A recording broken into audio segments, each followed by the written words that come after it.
Hello, my name is Guillermo Moreno. I'm the Scientific Director of Khiron Europe, a Hill global company. My talk today is entitled Controlled Inhalation of THC-Predominant Cannabis Flowers Improve the Quality of Sleep, General Mood, and Severity of PTSD Symptoms in UK Civilians. First of all, this is my disclosure of conflict of interest. Obviously, I'm a full-time employee of Khiron Europe, and I'm responsible for the company's scientific output. The clinical data that I'm going to present today were gathered by the UK nonprofit organization Drug Science from participants of the Patient Registry Project 2021, and according to the National Health Research Authority, Project 21 is classified as research, but based on the Medical Research Council decision tool, Research Ethics Committee approval is not required to evaluate retrospectively data from participants. So basically, to frame the work or the presentation today, is to say that there are some compelling evidence suggesting that the endocannabinoid system is affected or modulated in patients suffering from post-traumatic stress disorder or after exposure to trauma. In particular, brain cannabinoid CB1 receptor availability seems to be elevated in these patients. You can see the positron emission tomography study where we have a PTSD patient, a trauma control that is not diagnosed with PTSD, and a healthy control. And we can see that this increase in the availability of CB1 binding, it's expressed throughout the areas of the brain, some of them really involved in the mediation and consolidation of memories such as the anterior cingulate, the amygdala, or the hippocampus. Conversely, we know from evidence in different studies, both coming from preclinical and clinical evidence, that delta-9 tetrahydrocannabinol, or THC, which is the main active principal ingredient in cannabis, has an effect on the ability in humans to consolidate aversive memories and anxiety responses elicited by this kind of traumatic memories. So a review from human studies that you can read on this reference actually suggests that there's robust evidence suggesting that THC and other cannabinoids, such as nabilon, for example, might improve the outcomes of related to anxiety and sleep in humans suffering from PTSD and other fear-related conditions. So one of the main sources that patients use to medicate with tetrahydrocannabinol is through the inhalation of the vapors or the smoke that comes from burning or vaporizing medical cannabis flowers. There's a huge ratio, there's a significantly high ratio of PTSD patients that self-medicate with cannabis, both legally or illegally. And most of them actually do by inhaling flowers, either vaporizing or smoking. However, there is a lack of control data and control evidence coming from randomized clinical trials, given mainly to the difficulties to adequately blind medical cannabis flowers. We know that the effect of cannabis, particularly THC varieties, it's very rapid, and experienced users are going to distinguish when they are using a placebo or cannabis that actually contains THC.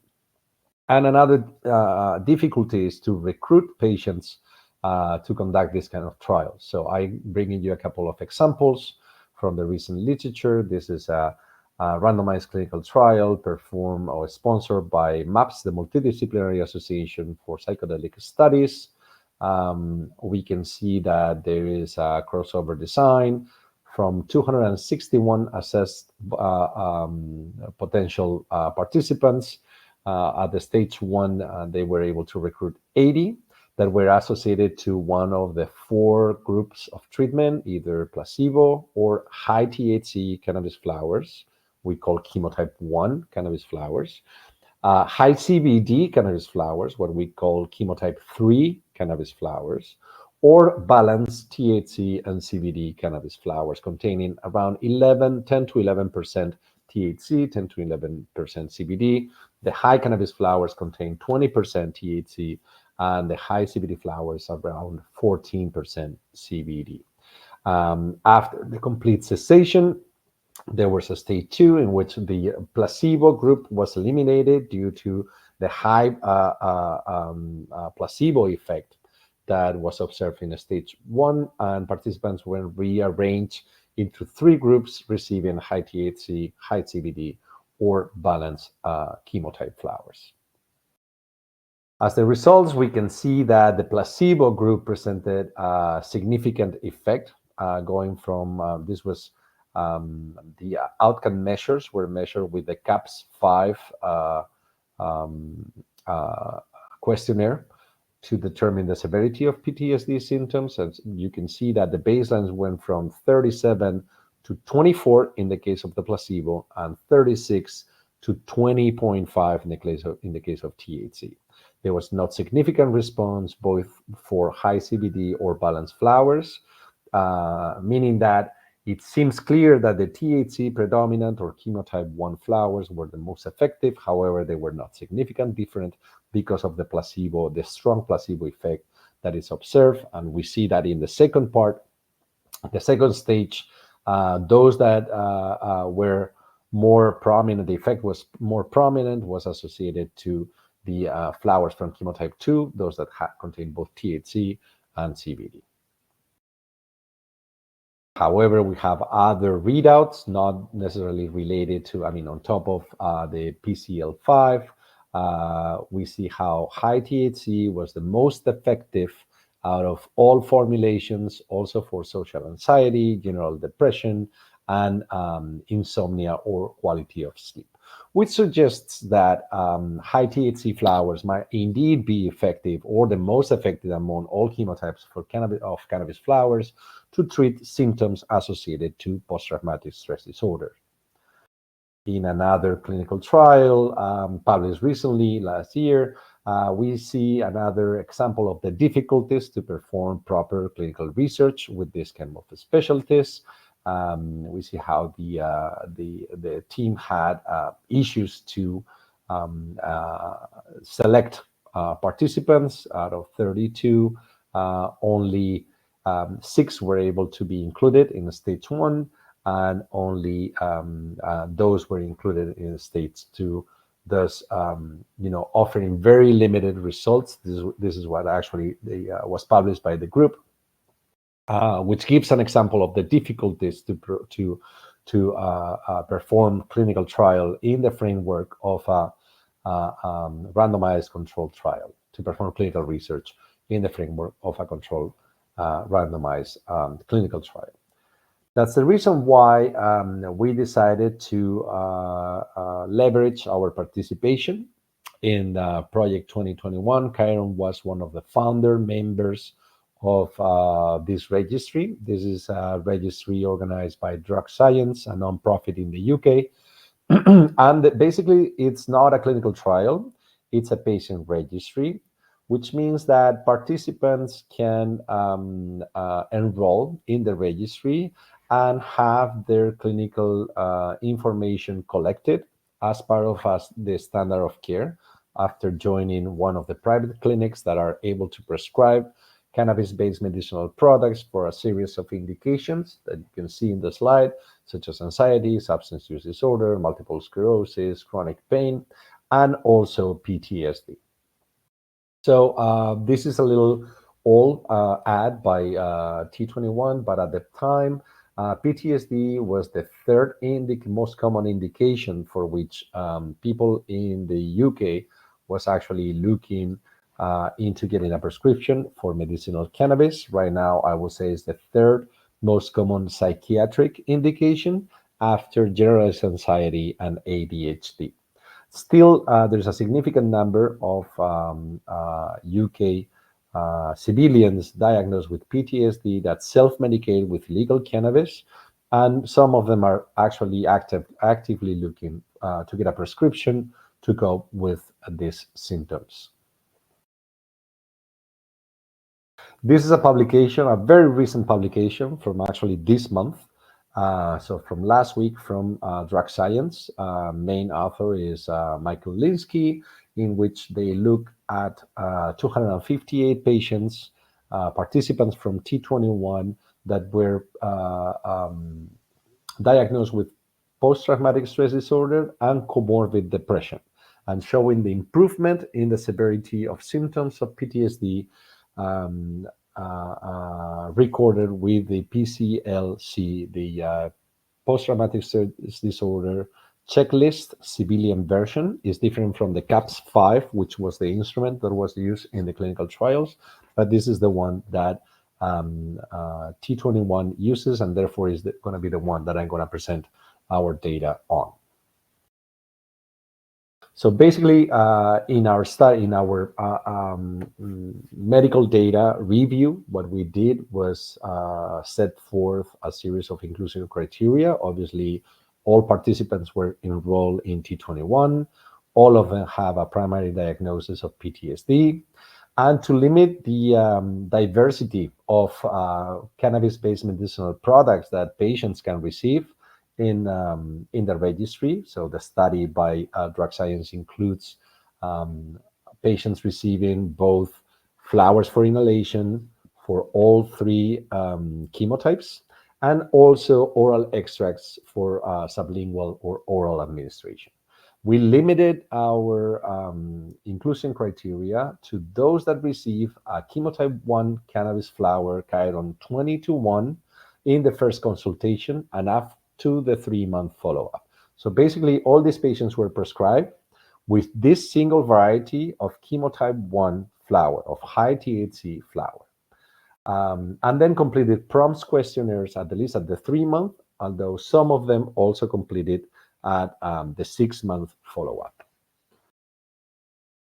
We basically established a protocol for the administration of cannabis by inhalation, setting a series of a flow chart with a limit of the number of inhalations per day that patients were allowed or were suggested to take. This was to try and reduce the incidence of side effects for those that were naive to cannabis, although as I'm about to show you, a very minimal amount of these participants were naive to cannabis, and more than 95% of participants were already experienced cannabis consumers. So in terms of the prompts that were collected, we collected general prompts as proxies for health-related quality of life, mood, and also sleep in the form of the EQ5D5L or the PHQ-9 questionnaire or the Pittsburgh Sleep Quality Index. And the scoring, it's shown in the table. And for PTSD-related symptoms, we use the PTSD checklist civilian version, which scores a general severity of symptoms from 17 to 85. However, these are divided in 4 clusters of questions. These are 17 questions, and they're divided in 4 clusters of symptoms, which I will describe in a minute. So basically, in terms of results, what kind of participants that we saw? We included 58 participants. 38 of them were male, 20 were female, so it's slightly preference for male participants. This is common in the cohort of T21, as you can see in the other publication that I just presented. Mean age is around 39.2 years old. And as I was saying, 96.5, so 56 out of 58 participants were already experienced with cannabis. This doesn't mean that they were in a similar regime of cannabis, so medicating as indicated by the psychiatrist, by the prescribing psychiatrist, but at the least we knew that they had tried cannabis in the past and they have had a good experience at controlling their symptoms. Indeed, the intention to treat the primary condition was declared for 75% of them. So 3 out of 4 participants declared that they were actually consuming cannabis with the intention of treating their primary condition, which, as we have said for, was PTSD. Another interesting feature is that most of them were consuming once a day, and only once a day. Multiple times a day was declared just by under a 10% of them, of those who answered the question, because there was 22. I mean, almost 1 out of 4 did not answer to this question. But it's remarkable that just the majority of patients were medicated only once a day. These are the 17 questions included in the PTSD checklist civilian version. And as you can see, they are grouped around 4 clusters of symptoms. So typically, PTSD patients experience symptoms in 4 clusters that had to do with the intrusion, such as nightmares or thoughts that cannot be controlled.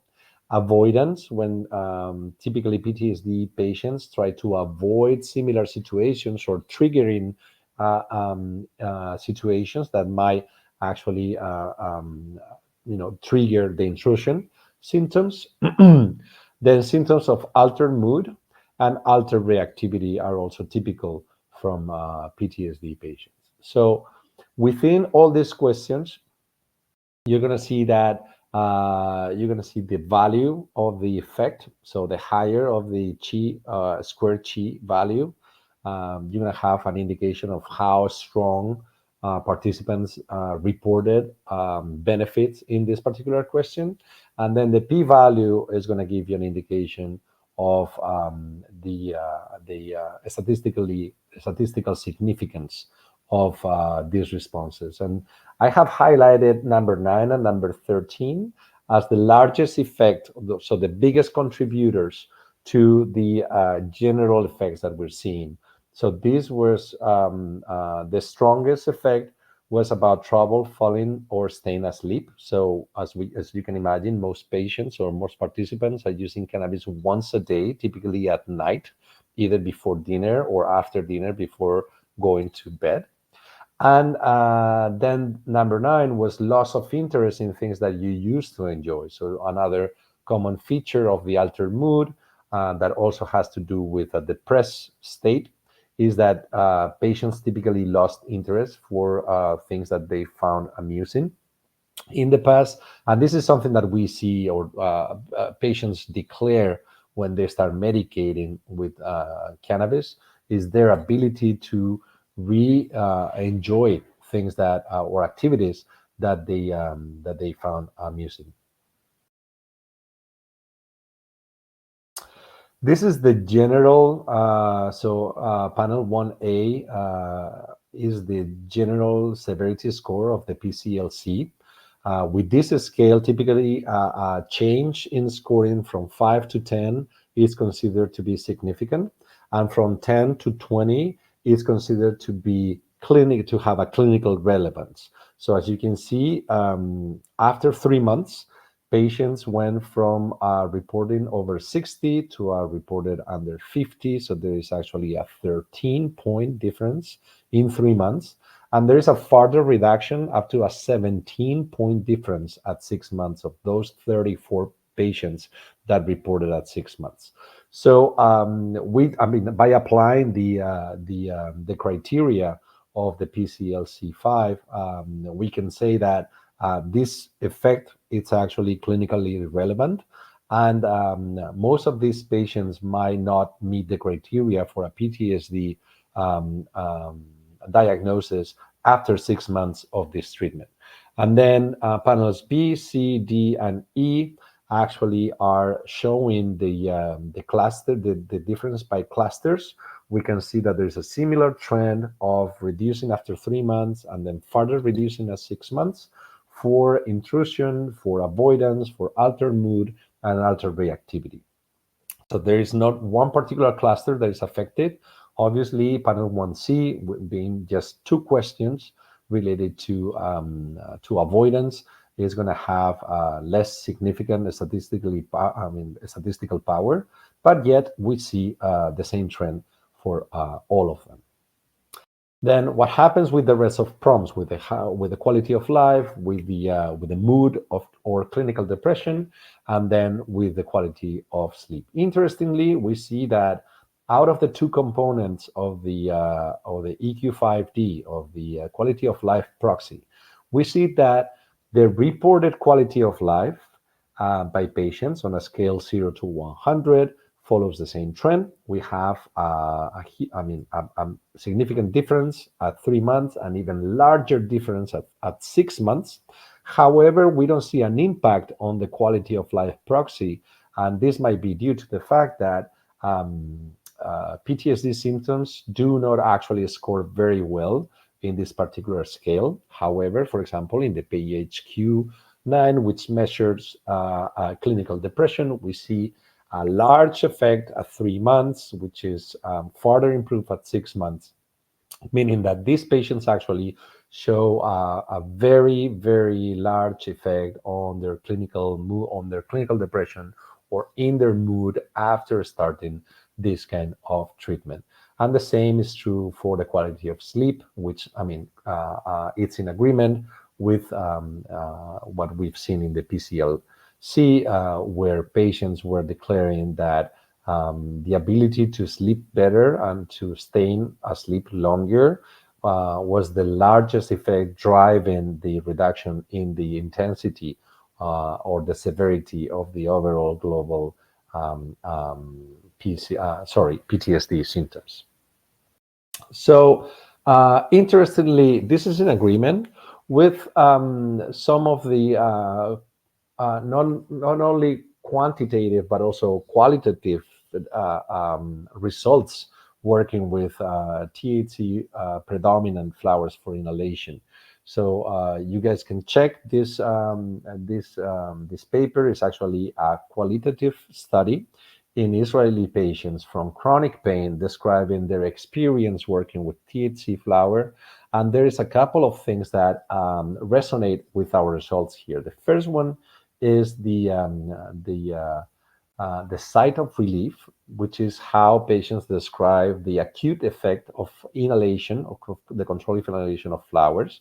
And that's something that resonates with the fact that our cohort medicates once a day. So as long as the patient has this window, this opportunity once a day to medicate with cannabis flowers that they can look for during their day, and then feel this relaxation, this getting ready to sleep, this effect of being able to control their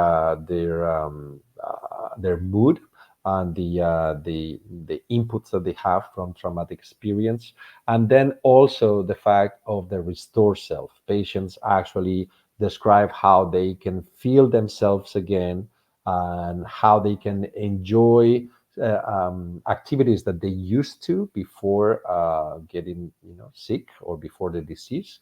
So this actually resonates with both of the questions from the PCL questionnaire that led or had the biggest impact on the severity of symptoms. Again, facilitating sleep and rejoining activities that patients used to enjoy. So in conclusion, our results indicate that the controlled inhalation of pharmaceutical-grade THC-predominant cannabis flowers is associated with improvement in patient-reported severity of PTSD, general mood, and quality of sleep in a treatment-resistant clinical population. Let's not forget that in the UK, in order to obtain a prescription for cannabis-based medicinal products, patients need to prove a diagnosis and also a medical need by failing two two interventions. They don't need to be pharmaceutical. They can also be behavioral therapy, but this is a treatment-resistant population in order to access cannabis-based medicinal products. The larger effects over PTSD symptoms were associated with a restored sleep architecture and also an increased capacity to enjoy social activities that one used to enjoy. Again, the restored self that we see in a qualitative manner in the paper that I just cited. The effect side appeared to be maximal at 3 months and sustained for at the least 6 months. This is also useful for prescribing clinicians in order to manage expectations from patients. So we know that the treatment with cannabis is not going to see a change overnight. It's going to typically require some build up and therefore and some titration. Even in those that are experienced. Most participants were cannabis responders. This is a strong bias of our observation. Obviously, all these people had tried, or most of these people had tried cannabis before, and they had a good experience with it. So most participants were what we call cannabis responders, and they medicated once a day. This is also a concern from prescribing clinicians, thinking that their patients are going to be addicted to cannabis and consuming cannabis all day long. The occurrence of side effects were minimal, owing to previous experience with cannabis inhalation. Typically, we see an impact of side effects between 20 and 30% of a cohort. It's surprising that in this case, we didn't see any, or patients failed to report any associated side effects. And this is probably due to their previous experience with cannabis. And finally, our findings support the notion that the legal administration of pharmaceutical quality cannabis flowers in a medicalized environment under the supervision of a trained healthcare provider further improves the clinical outcomes of legally prescribed cannabis-based medicinal products when compared to chronic patients self-medicating with illegal cannabis. And this is very important for all practicing psychiatrists. Even though they do not intend, or they don't think that cannabis might be useful for their patients, they still should find out if their patients are consuming cannabis illegally, because there is a chance that for cannabis responders, obtaining a prescription for a legal cannabis-based medicinal product might actually improve the outcome of these patients that are otherwise resistant to treatment. And I think this is what I wanted to share today. Again, happy 420 for everybody. And I'll be happy to take any of your questions. Please just drop me an email and I'll be more than happy to share the results from this study, or to comment on anything further. Thank you very much for your attention and have a great day.